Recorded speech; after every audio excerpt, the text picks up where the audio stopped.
Бул жерде булардын баары иштебейт экен.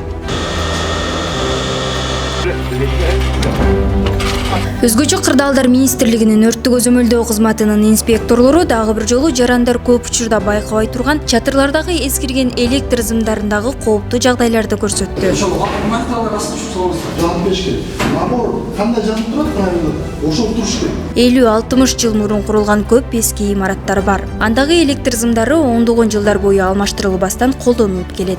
Мисалы Токмок шаарындагы мектептердин биринде убакыттын өтүшү менен зым изоляциясы коргоочу касиетин жоготуп, кургап, бузулуп кеткен. Жада калса кичинекей учкун же ашыкча ысып кетүү болсо, өрт тутанып кетпейт деп эч ким кепилдик бере албайт. Алмаштырыш керек. Мисалы мындай жерлердин баарын, кооптуу жерлердин баарын жаап берсе деген ошондой. Анан кийин биякта бүт жерде ушундай акыбал, анан кийин щит, электр щитти ала турганбасок, бу жерде мынтип эптеп жасап коебуз да. Бурам менен ачыш керек болгондон кийин бул жерде могулардын баары иштебейт экен. Мына бул жерде мону бассак бүт эменин баары өчөт. Чатырлар өзгөчө коркунучтуу. Алар адатта кургак, күйүүчү жыгачтан курулган. Чаң, сыныктар, эски тактайлар өрттүн тез жайылышына ыңгайлуу шарттарды түзөт.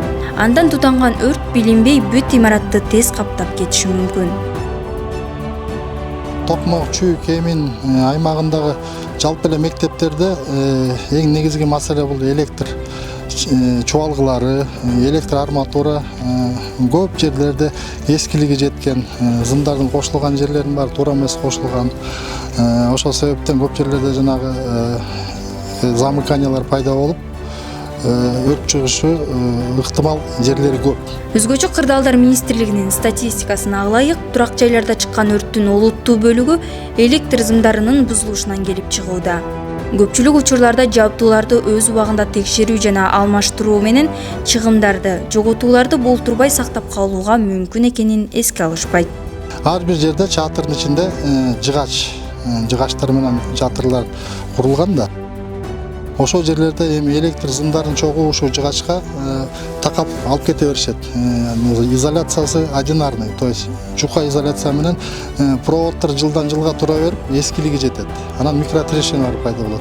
Анан токтун чыңалуусунан бизде ток деген переменный да, бир көп келет, бир аз келет. Ошол себептен кээ бир кошулган жерлерден чыңалуудан өрт чыгып кетиши мүмкүн да.